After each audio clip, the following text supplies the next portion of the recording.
समुदाय के लोग जीवन के हर क्षेत्र में बुनियादी सुविधाओं के लिए भी पीड़ित हो रहे, वंचित हो रहे हैं। तथापि श्रीमान केवल समुदायों के अनुसूचित जनजातियों की सूची में शामिल करने मात्र से समुदायों को उनका विकास में सहायता नहीं मिलेगी। इसलिए मैं सरकार से अनुरोध करता हूं कि उन्हें वित्तीय सहायता प्रदान करें। वित्तीय सहायता के बिना उनका विकास नहीं होगा।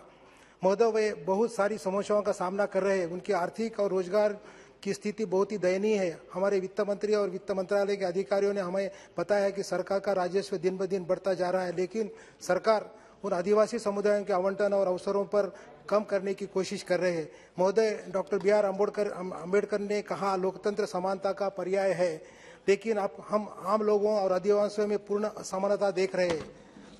महोदय, मैं एक और बात प्रकाश डालना चाहता हूं कि कुल राष्ट्र की संपत्ति 77% हमारे देश के शीर्ष 10 सबसे अमीर लोगों के पास है।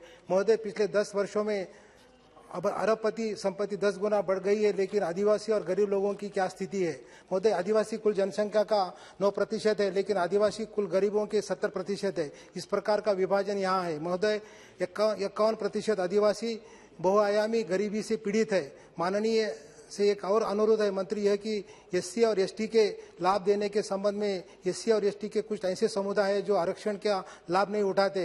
वो शौचालय की सफाई और ऐसे छोटे छोटे काम करने के लिए मजबूर हो जाते। इससे शिक्षा और रोजगार के मामले में असमानता बढ़ रही है।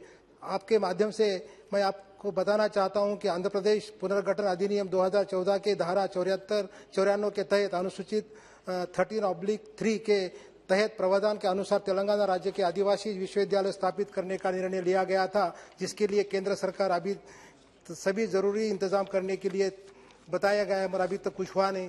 और राज्य सरकार की ओर से इस संबंध में वरंगल के पास मुलुगु मंडल के चकाराम गांव में 512 एकड़ भूमि को राज्य सरकार द्वारा इस संस्था को स्थापना के लिए पहले ही चिन्हित किया गया है।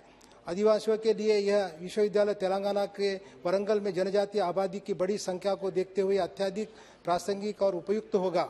आदिलाबाद, करीमनगर, जहीराबाद ऐसे अन्य जिलों में अंत में सभी सभापीठ के माध्यम से माननीय मंत्री जी से केंद्र सरकार का अनुरोध करता हूं कि अनुसूचित जनजाति के कल्याण के लिए उपयुक्त विश्वविद्यालय के विकसित करने, अपने वादे को पूरा करने के लिए जरूर उसमें इंटरवेन करे।